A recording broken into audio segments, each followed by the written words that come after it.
Siberia, 1991. Un bosque de abedules en las afueras del pueblo minero de Ekaterimburgo. Estos soldados esperan que un antiguo secreto soviético salga a la luz.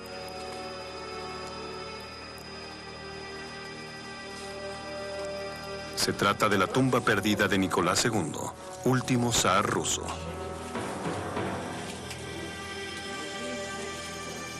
Asesinados por los bolcheviques durante la Revolución Rusa, los restos del zar y su familia estuvieron perdidos durante casi 75 años.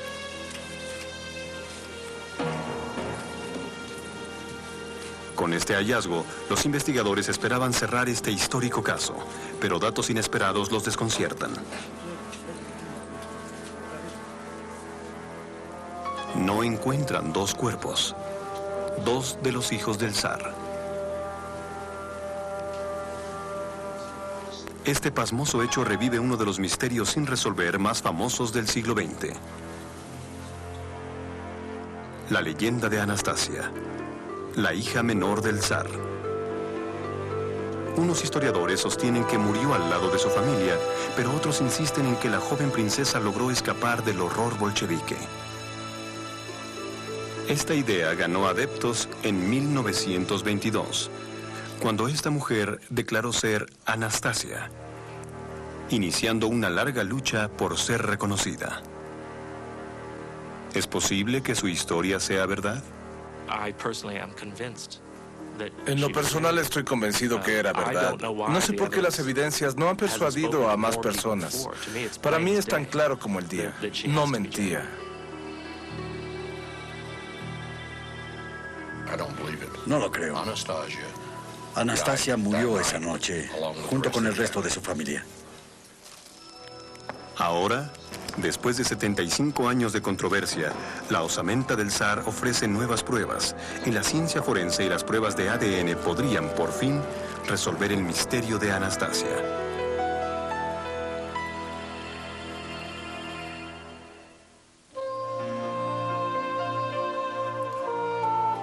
Todo empezó en los últimos días de la corte imperial rusa.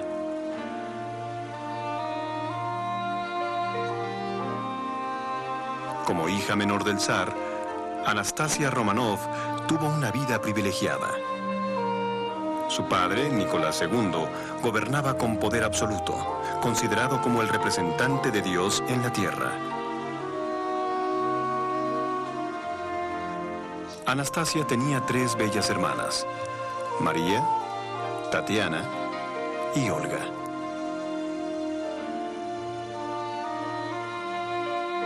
Su hermano menor, Alexei, era el heredero de una dinastía que poseía la 6ª parte del planeta.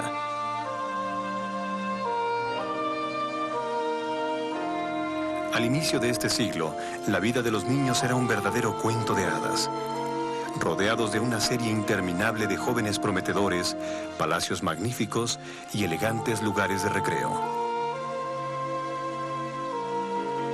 Era un mundo tan perfecto que no podía durar mucho.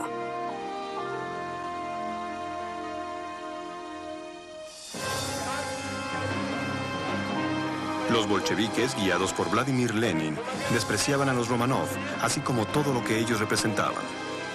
Con la Revolución Rusa de 1917, el zar es destituido y puesto bajo arraigo domiciliario. Este hecho fue seguido por una sangrienta guerra civil que obligó al zar y a su familia a cambiar de domicilio constantemente. En 1918 se confinó a la familia en la casa Ipatiev, en el pueblo minero de Ekaterimburgo, en Siberia. El ejército blanco, leal a los Romanov, se reagrupó contra los bolcheviques y en julio de 1918, con la esperanza de rescatar a la familia imperial y restituir al zar, llegaron a Ekaterimburgo. Pero era demasiado tarde. Todo lo que quedaba en la casa Ipatiev era la terrible evidencia de una masacre. Se interrogó a los testigos y se exploró una mina abandonada. Las pruebas encontradas se fotografiaron y archivaron. Balas, botones, hebillas, dentaduras, un dedo mutilado y fragmentos de las joyas imperiales. La conclusión: los bolcheviques asesinaron al zar, a su esposa Alejandra, a su médico personal, el doctor Botkin, a 3 sirvientes y a sus 5 hijos.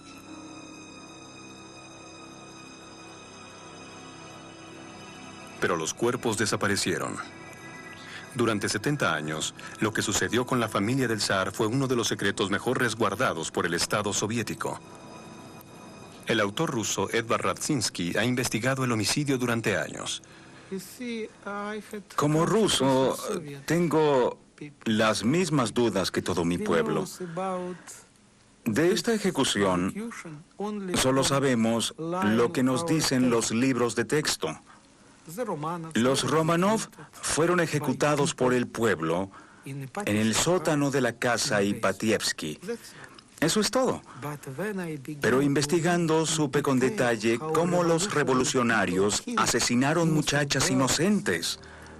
Fue terrible. Radzinsky encontró un documento clave: el registro Yurovsky. La historia de las últimas horas de los Romanov, escrita por el comandante soviético que organizó la ejecución, Yakov Yurovsky.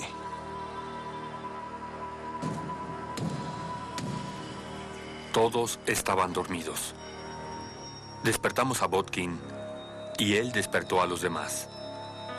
Les dijimos: debido a los desórdenes en el pueblo, deben mudarse a la planta baja. Los Romanov no sospecharon nada. Nicolás cargó a Alexei en sus brazos. El resto llevó almohadas y otros enseres pequeños. Cuando entraron, el comandante les notificó que el Comité Ejecutivo de los Urales había ordenado su ejecución. Nicolás murió de inmediato, pero después se inició una singular historia.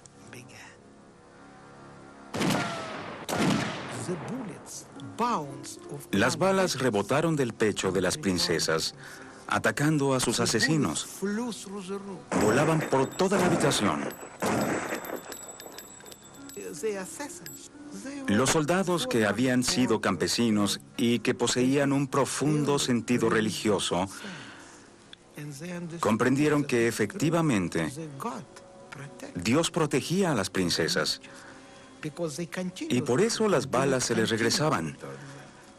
Ignoraban que la zarina había escondido sus joyas en los corsés de sus hijas, sirviéndoles de escudo.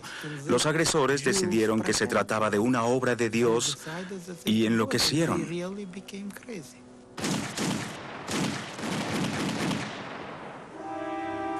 Se requirieron 20 minutos para completar la ejecución. Yurovsky informó que el Escuadrón de la Muerte se valió de bayonetas para matar a los niños. Pero Radzinsky no cree que eso fuera suficiente para eliminarlos. Yurovsky escribió: tomamos su pulso. Es mentira. ¿Cómo pudieron tomar su pulso entre tanto humo y sangre? Había ríos de sangre.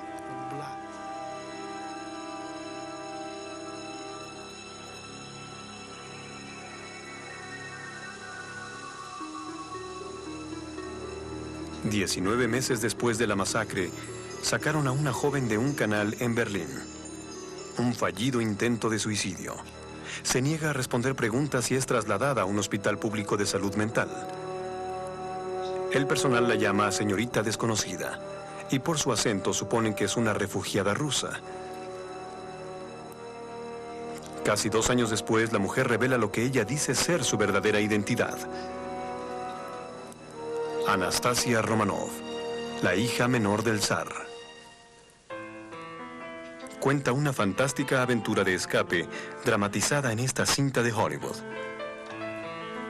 No recuerda nada de los disparos e insiste que la salvó uno de sus captores. El soldado llamado Tchaikovsky la trasladó a escondidas cientos de kilómetros hasta llegar a la frontera con Rumania.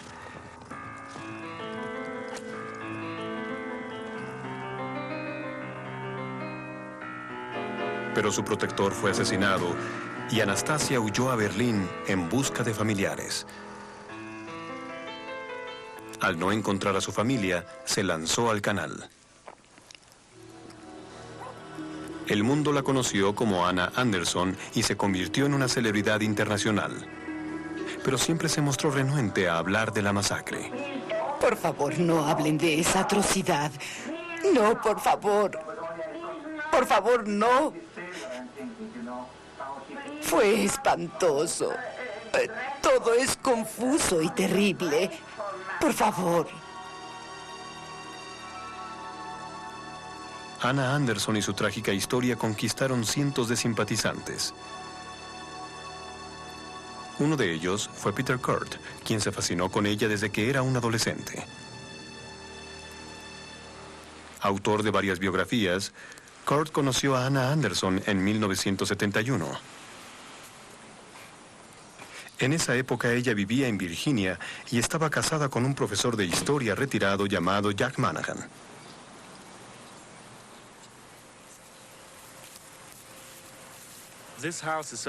Esta casa cambió mucho cuando Anastasia la dejó. Literalmente no se podía ver desde la calle. Tenía unos sacos enormes llenos de cosas inservibles. La hierba la cubría por completo. Alrededor de 80 gatos vivían en esta propiedad. Cuando por fin llegué, temblando ante la posibilidad de conocer a esta gran leyenda del siglo XX, ella se negó a salir de su habitación. Jack me recibió allí. Finalmente, después de que estuvimos 2 o 3 horas parados aquí, Jack entró a la casa, tocó la puerta y le dijo: Anastasia, ya es suficiente. Vamos a subir al auto, voy a tocar la bocina 4 veces. A la cuarta saldrás. ¡Claro que no!, contestó. Subimos al auto, tocó la bocina y me dijo: ahora saldrá. Y así fue. Salí del auto para saludarla y la llamé Su Alteza Imperial. Ella me apartó y dijo: no me dé la mano. Se sentó en el asiento delantero y permaneció con el ceño fruncido durante unos minutos. A medida que nos acercábamos al pueblo, se relajó y cambió su gesto adusto por el de una mujer cordial, amable y encantadora.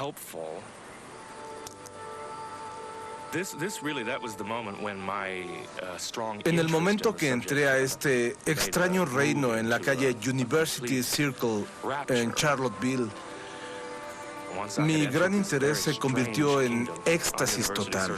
Me sumí, me perdí. No había salida, no había regreso después de lo que vi.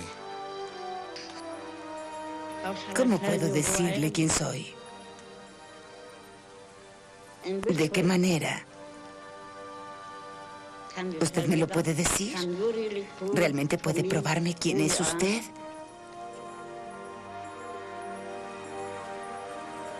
Peter Kurt tenía 17 años cuando conoció a Anna Anderson y se dedicó a investigar sus declaraciones.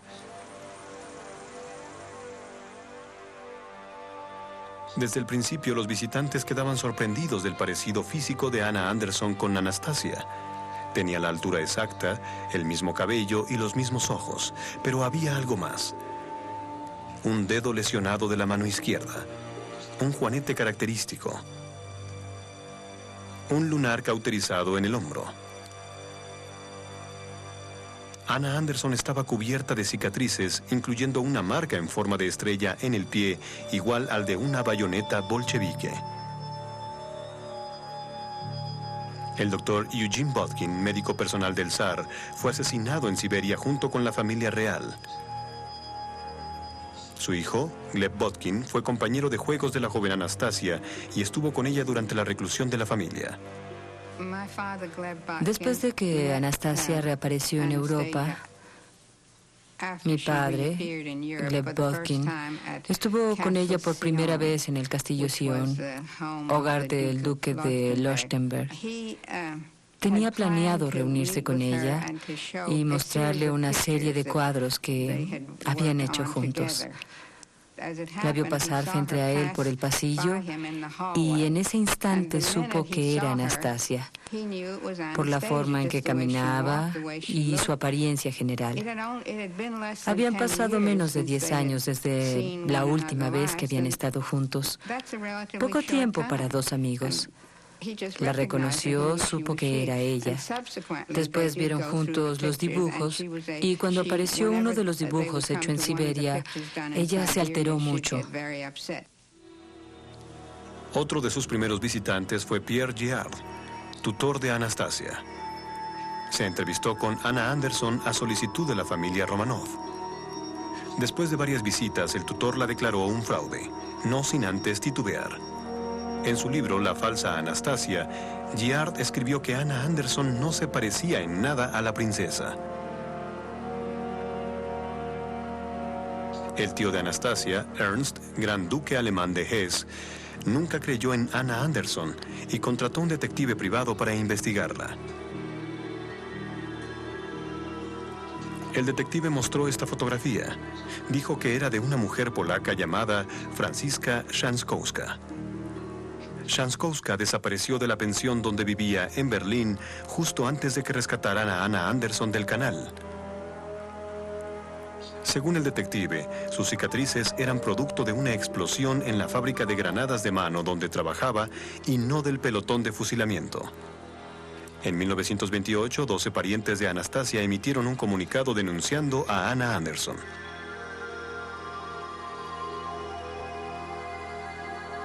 Molesto, Gleb Botkin le escribió a la hermana del zar.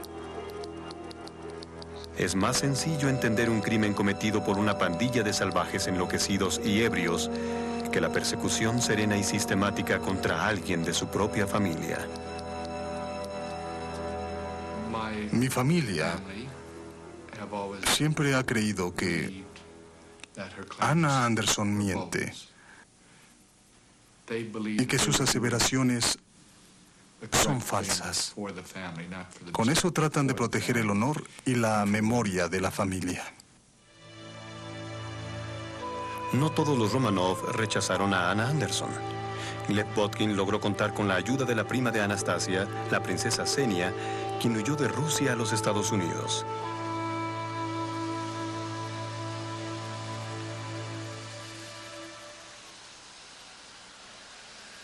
En Vermont, Peter Court localizó a la hija de Xenia, Nancy Weinkup. Ella tenía 6 años cuando su madre invitó a Anna Anderson a visitarlos. Por lo que pude deducir, quería verla con sus propios ojos. Y creo que al principio deseaba rechazarla. Pero a medida que se adentraba en la historia de Anna Anderson, le era más difícil tomar partido. La única manera de decidirse era conociéndola, así que envió a mi vieja nana escocesa por ella y la trajo para acá. Durante 6 meses buscó algo que la delatara, pero le fue imposible. Ana siempre dijo ser Anastasia, no intentaba ser nadie más.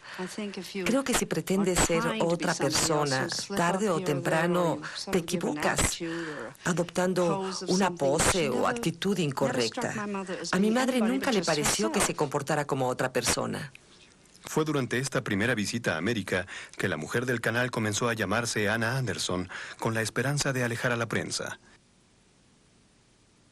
A pesar del cambio de nombre, no hubo forma de detener el juego de adivinanzas internacional. ¿Era o no era? Cuando estaba con ella, tenía la sensación de que había un parecido con la familia, no tanto físico, sino en la forma en que me trataba. Existía esta gran sensación de amor y afecto. Ya la había sentido con muchas de mis tías europeas y pensaba, ¿cómo podría pararme frente a un tribunal y decir, ella me produce el mismo efecto que mi tía fulana? Me habrían dicho que estaba loca. Pero fue en la corte donde terminaría la lucha de Anna Anderson por ser reconocida. La familia Romanov entabló una demanda para declarar oficialmente muertos a todos los hijos del zar, cancelando los derechos de sucesión. Los abogados de Anna Anderson contrademandaron, diciendo que ella, Anastasia, estaba viva. El juicio fue un circo para los medios. Los testigos aparecían en la corte y de ahí pasaban a los noticiarios alemanes. Felix Dassel, un ex capitán de los dragones rusos, fue herido en la Primera Guerra Mundial. Mientras se recuperaba en un hospital privado cerca del Palacio del Zar, él y los demás pacientes con frecuencia recibían la visita de las hijas del zar, María y Anastasia. 10 años después de la guerra, el capitán Dassel se entrevistó con Anna Anderson y le mostró una vieja fotografía de otro paciente. «Es el hombre de los bolsillos», exclamó. Dassel dice que la misma Anastasia le había puesto ese sobrenombre y que ningún impostor podría conocer un detalle tan insignificante.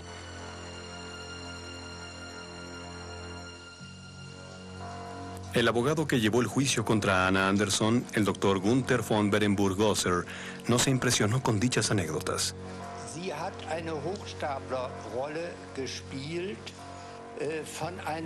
Ella era una embustera muy refinada. Un ejemplo famoso de ello es la llamada Carta Darling. En una carta a la tía de Anastasia, Anna Anderson, que no hablaba inglés en esa época, escribió un apóstrofe en medio de la palabra darling. El doctor Berenburg-Gosser cree que copió la palabra de esta carta escrita por la zarina Alejandra y publicada por la prensa. Anna Anderson, por error, tomó la coma del renglón superior como parte de la palabra darling.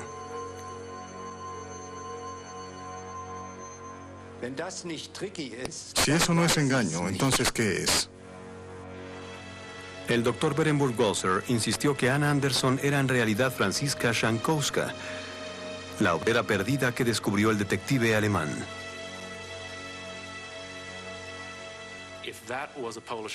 Si ella era una obrera polaca, yo soy el Papa. Había muchos aspectos de su personalidad, de su carácter y de su forma de ser absolutamente elegantes. No existía nada imaginario en la gran dignidad que tenía. Era genuina.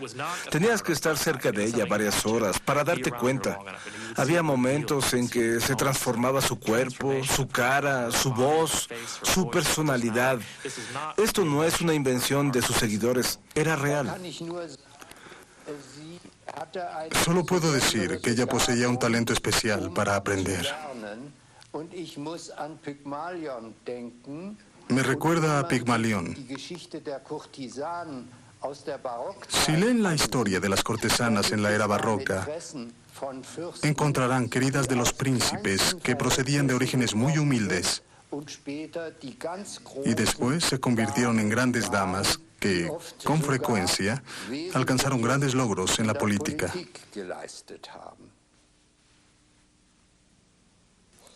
Esta mujer, considerada por muchos como de la realeza, ¿era en realidad una campesina polaca? Para el experto en comparación fotográfica, Geoff Oxley, así parece. Para empezar, suponemos que son la misma persona. Partimos de ahí y marcamos 2 puntos. En este caso, los mejores son la separación que hay entre el centro de los ojos. Para poder notar la diferencia, teñimos de rojo la de Ana y de verde la de Franziska. Si esos 2 puntos están correlacionados y se trata de la misma persona, otras áreas de la cara también deberían coincidir. Se nota cuando aparece una y desaparece la otra. Por ejemplo, tomemos este punto.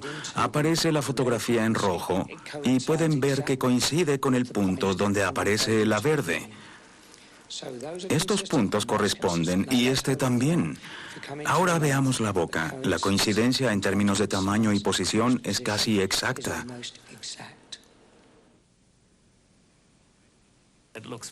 Se ve muy bien en computadora, pero no me convence.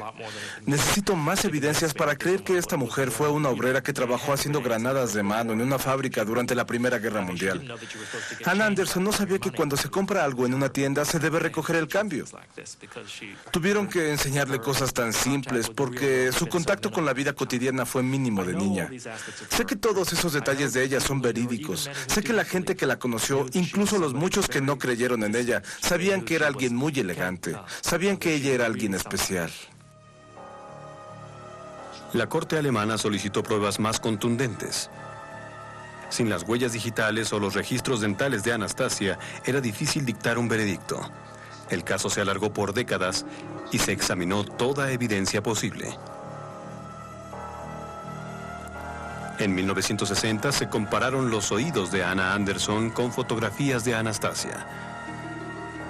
En 1993, el experto forense Peter Banesis repitió la prueba de los oídos con una tecnología más avanzada. Nos estamos basando en la suposición, validada por los años, de que no existen dos oídos iguales, ni siquiera en gemelos idénticos. Una vez que una persona tiene más de 4 meses, el diseño, el contorno del oído y su unión con la cara siempre serán los mismos. No cambia ni siquiera en edad avanzada. Se amplificaron fotografías de Anastasia para concentrarse en los oídos. Estos se compararon con los de Anna Anderson y con los de otras 5 mujeres. Como en estos casos siempre existe la subjetividad humana, 6 técnicos por separado evaluaron los oídos sin conocer la identidad del sujeto. Este juego de fotografías es el que obtuvo más puntos.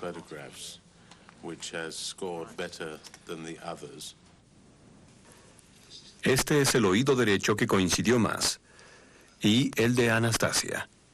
El más parecido, y el de Anastasia. Banesis califica los oídos en una escala del 1 al 5. En ocasiones, el ángulo y la orientación complican la evaluación. Solo le daría 5 si la orientación fuera buena y coincidiera a la perfección. Pero ya que la orientación varió, le doy alrededor de 4 puntos, ya que coincide bastante.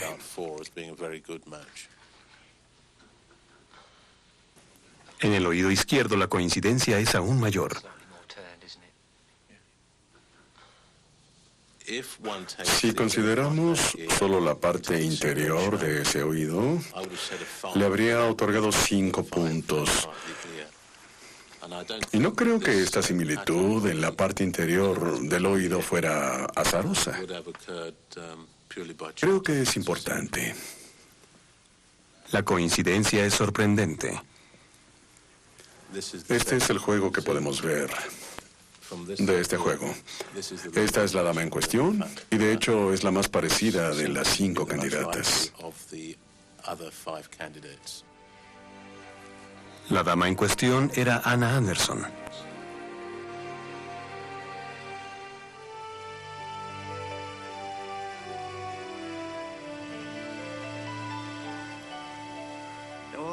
Todas esas similitudes. ¿Cuántas más se necesitan? Se podría seguir hasta el infinito. Claro, si uno no quiere creer, jamás las tomará en cuenta. En 1967, la corte alemana declaró que Anna Anderson no pudo probar que era Anastasia. Había perdido su larga lucha por ser reconocida. Sin dinero, abandonó Europa y se mudó a Charlottesville, Virginia.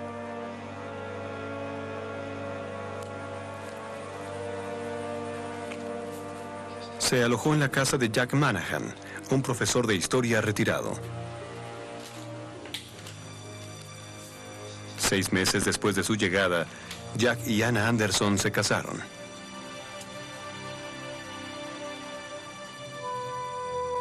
Como Anastasia Manahan, pasó el resto de su cada vez más excéntrica vida rodeada por sus amados perros y gatos. Sus días eran interrumpidos por las visitas de los medios de comunicación. En 1983, reporteros locales cubrieron la publicación del libro de Peter Card. Ella es Anastasia. Considero que se cometió una gran injusticia en este caso.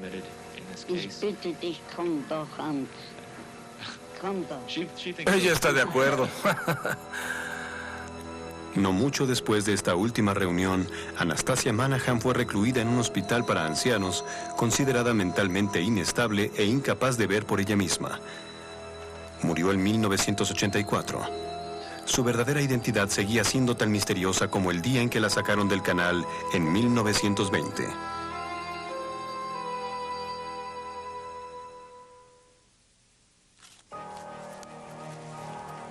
En los años 70, un grupo de detectives aficionados que vivía en Ekaterimburgo se dedicó a buscar la tumba perdida del último zar. Se descubrió una copia del informe secreto del verdugo, así como una fotografía del hombre encargado del entierro de pie sobre unas tablas. En la parte posterior está escrito, parado sobre la tumba del zar. Los detectives encontraron lo que buscaban y luego lo cubrieron. Juraron guardar silencio y esperar a que cayera el régimen comunista.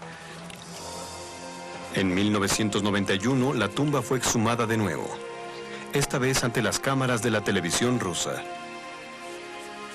Durante 75 años, el destino del zar y su familia había sido cuestión de conjeturas, opiniones y fe. Ahora, estos restos cedían el caso al mundo de la ciencia.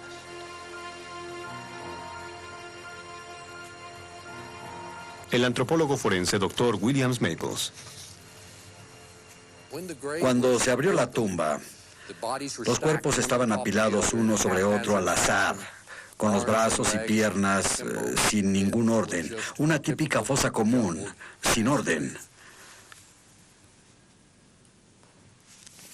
Los rusos solicitaron la ayuda del Dr. Maples para identificar los restos. Aquí tenemos varios restos craneales de la tumba. Este cráneo pertenece a Alejandra, la zarina. Muestra un impresionante trabajo dental con coronas de platino puro. Aquí están los dos dientes de enfrente. Un trabajo hermoso, el mejor de su época y el más caro que se puedan imaginar. Este cráneo es el zar Nicolás. Le faltaban varios dientes y sufría de una enfermedad periodóntica bastante severa. Si no lo hubieran asesinado en 1918, es muy probable que le hubieran sacado los dientes y hecho una nueva dentadura, ya que su salud dental en general no era buena.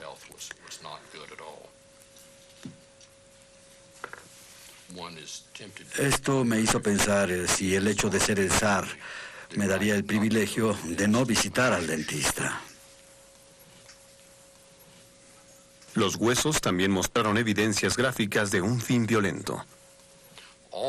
Todos estos cráneos muestran gran daño facial, posiblemente de culatas de rifle. Tenemos algunas heridas interesantes. Tenemos una mandíbula rota. La mandíbula inferior está rota aquí, del lado izquierdo del cuerpo. Creo que aquí es donde la bala penetró a la cabeza. De la mandíbula inferior subió al paladar, por atrás de las estructuras nasales y hasta la parte frontal del cerebro, para salir por la parte superior de la cabeza, por aquí. Este es el esternón de este individuo, osamenta 9, y tiene una herida de estocada de un arma grande, una bayoneta o algo así, que la atraviesa y sale por atrás. Este cráneo recibió una herida de bala de un calibre bastante pequeño aquí, que atravesó el cerebro y salió por acá, por el área temporal derecha. Para apoyar las evidencias físicas, los rusos enviaron muestras de los huesos a Londres, donde el Dr. Peter Gill llevaría a cabo pruebas forenses de ADN. Lo que haremos será extraer ADN de estos huesos y comparar ese ADN con el ADN de otros parientes. Las pruebas normales de ADN emplean el ADN de los cromosomas, único en cada individuo.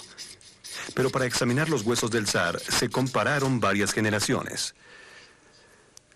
Así que el Dr. Gill usará el ADN de la mitocondria, la base energética de la célula. El ADN de la mitocondria pasa intacto de la madre al hijo. Ya que se mantiene virtualmente idéntico a través de muchas generaciones, es un indicador excelente de línea sanguínea materna.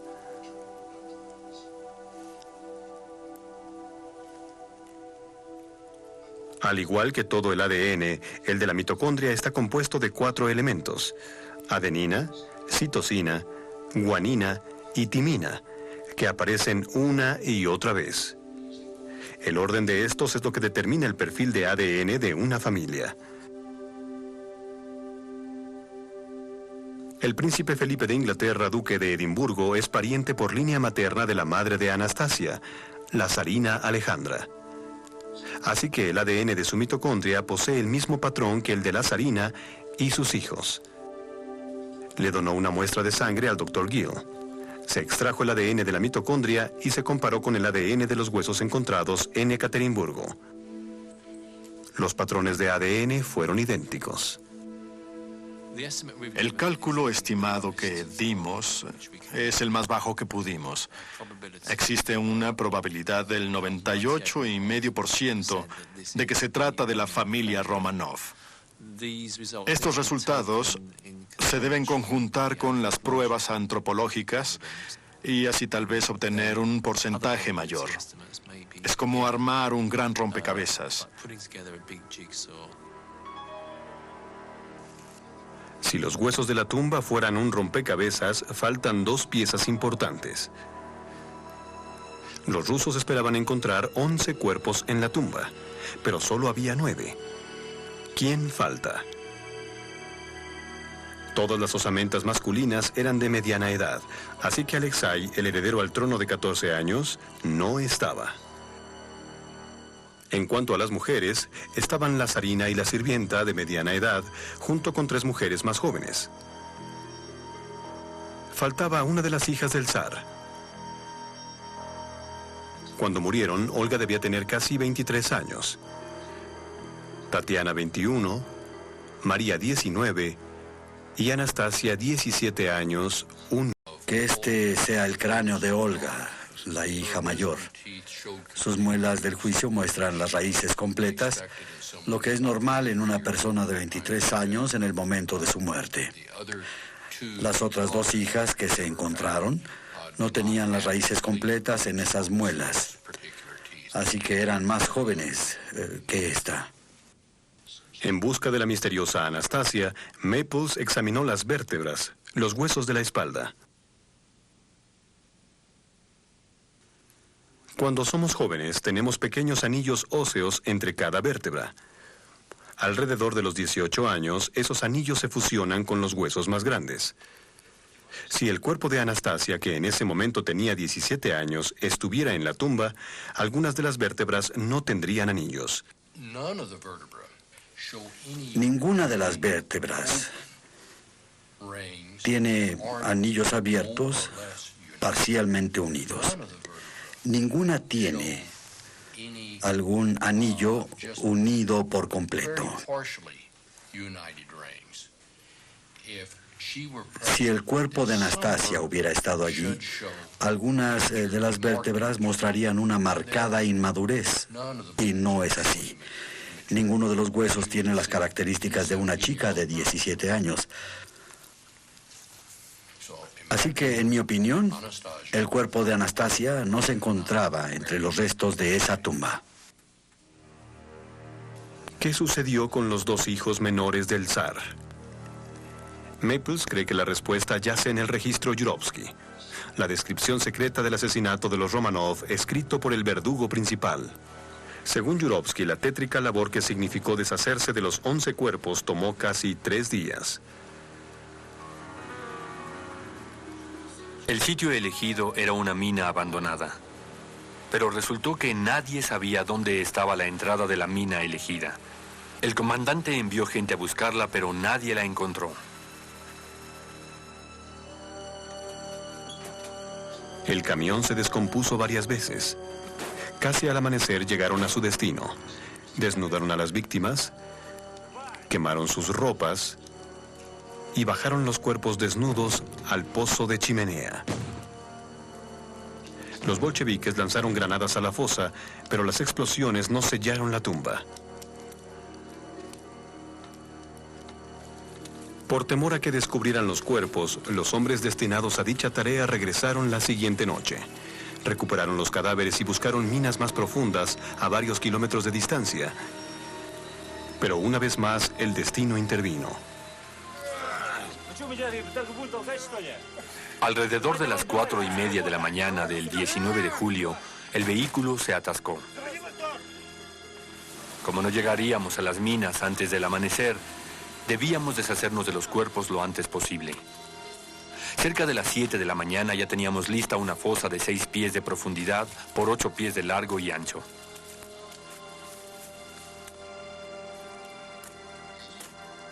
Colocamos los cuerpos en ella y les vaciamos ácido sulfúrico para que nadie pudiera reconocerlos y también para evitar que apestaran al descomponerse. Pero no enterraron a todas las víctimas, escribió Jurowski. Quemaron 2 de los cuerpos. Incluso un cuerpo incinerado deja algunos restos, pero después de buscar durante 4 años, aún no hay señales de los niños perdidos. El Dr. Maples cree que la evidencia, aunque evasiva, sigue ahí. Este lugar ofrece muchas posibilidades. Hay mucho escombro. Buscamos restos de huesos entre las rocas. El hueso se pega a la lengua porque es seco, sobre todo el quemado. Esa es una forma eficiente de diferenciar las rocas de los huesos. Esa es una piedra.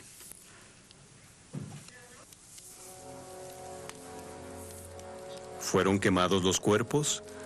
Jurowski inventó la historia para encubrir la embarazosa fuga de Anastasia y Alexei.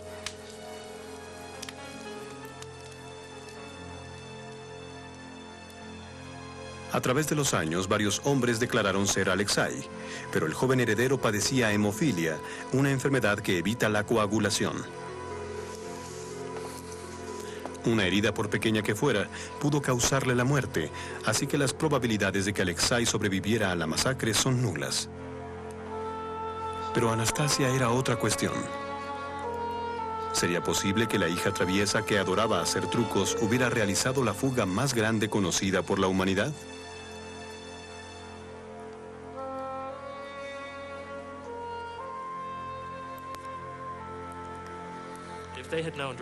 Si durante los juicios de Hamburgo se hubiera sabido que faltaba el cuerpo de Anastasia, les garantizo que la decisión final la hubiera favorecido, ya que estuvo a punto de ganar.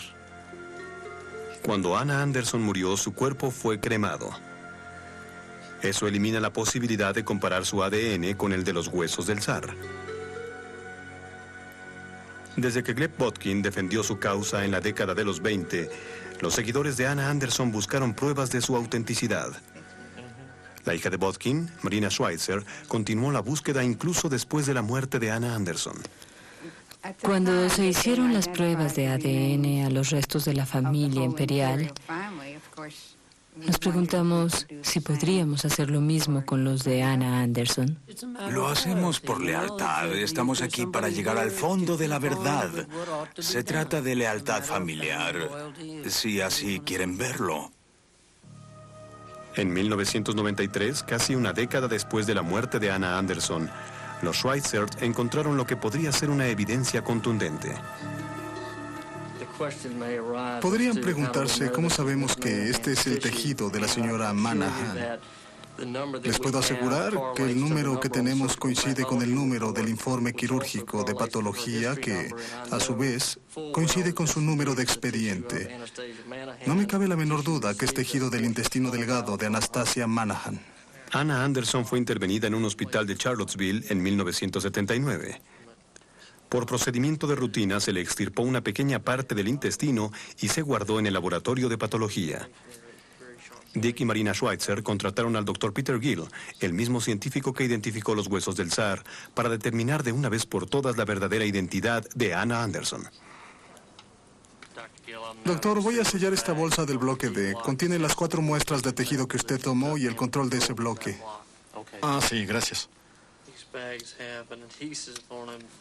Estas bolsas tienen un adhesivo que sella la bolsa y esta solo se puede abrir una vez más.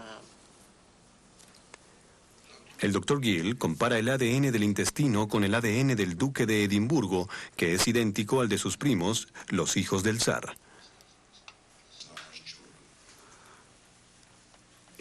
Si las pruebas de ADN probaran que Anna Anderson era Anastasia, supongo que tendría sentimientos encontrados.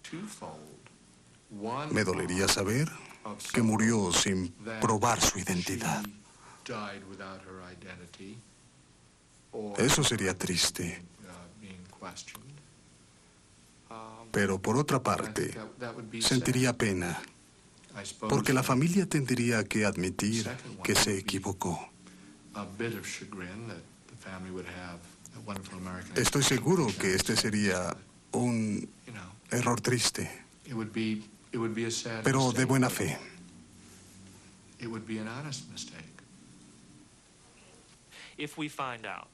Si descubrimos que 2 o 3 pruebas de ADN demuestran que no estaba emparentada con esos huesos, que no es la misma, admitiré que cometí un error. Lo diré y no me importará.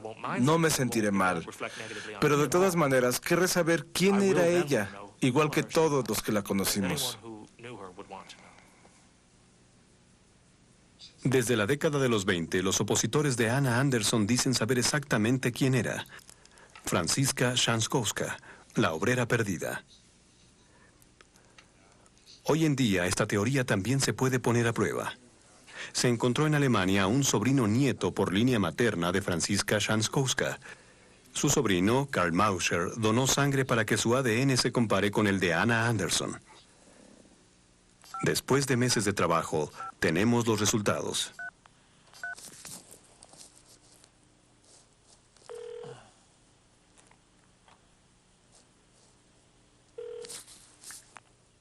Diga. Hola, con el señor Schweitzer, por favor. Habla su esposa. Le llamo para darle los resultados de las pruebas. ¿Quiere que sea directo? Sí. De acuerdo. Los resultados que obtuvimos del tejido no coinciden con el perfil de ADN que esperábamos encontrar en la princesa Anastasia. Comparamos la muestra de tejido con una muestra de sangre de Karl Mauscher y obtuvimos un resultado positivo. No es posible. Con la muestra de Karl Mauscher. Eso es increíble, pero está bien. Perdón por interrumpirlo, doctor. Está bien.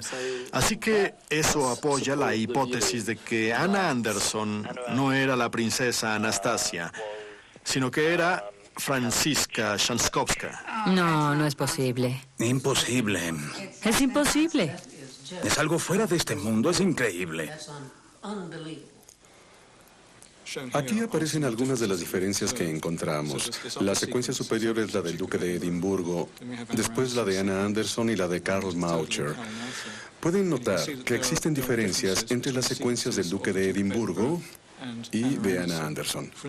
Por ejemplo, en esta región, la secuencia del duque es GGGT, mientras que la de Anna Anderson es GGAT, que de hecho es igual a la de Karl Mauscher en esta región, que también es GGAT. Podemos mostrarles estas otras diferencias para justificar que Anna Anderson no posee la misma secuencia que el duque de Edimburgo, y por lo tanto no es la princesa perdida. Ella no es Anastasia. No puede ser. Algo pasó, sucedió. sí. A von No Jenan entiendo cómo. nunca lo hubiera engañado una campesina polaca. Ni a la princesa Xenia. Ni a la princesa Xenia. Además, Saxe-Olteberg. Así Toda es. esa gente, los Leuchtenberg, es imposible. Nunca hubieran aceptado a alguien que no fuera de cuna aristócrata. Jamás lo hubieran hecho. Peter Cord siguió la historia de Anna Anderson durante 20 años. Poco después de enterarse de los resultados del ADN, enfermó de neumonía y fue hospitalizado. Me es imposible aceptar que Anna Anderson fuera Franziska Shanskowska. Nunca lo haré, lo prometo. Se debe, como ya dije, a que la conocí. Y no estoy hablando como experto, sino como testigo, como alguien que la conoció, que conoció su presencia, que conoció su cara, que sabe de dónde venían sus modales, sus gestos, cada una de sus fibras. Era una dama en toda la extensión. No había nada en ella que lo hiciera pensar a uno en fábricas y campos. Nada.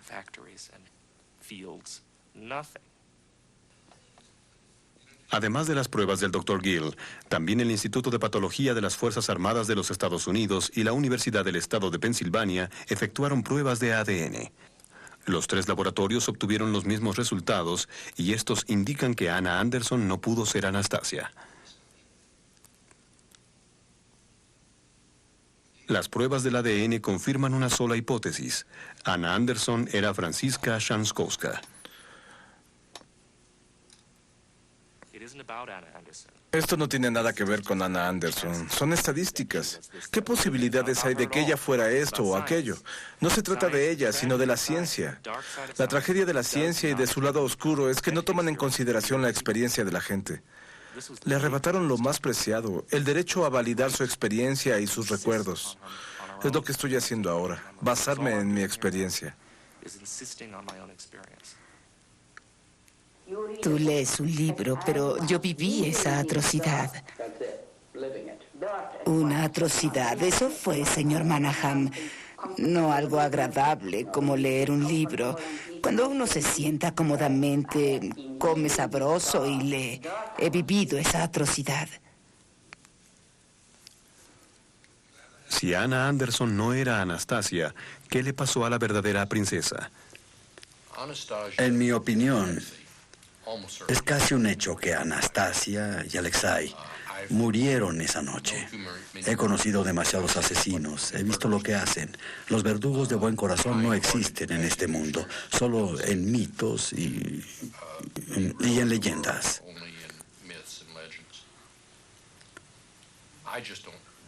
No sé cómo alguien pudo haber sobrevivido. Sobrevivido a los golpes, a los disparos, a las puñaladas. Cuerpos que caen de los camiones después de todo lo que les había sucedido en la casa Ipatiev.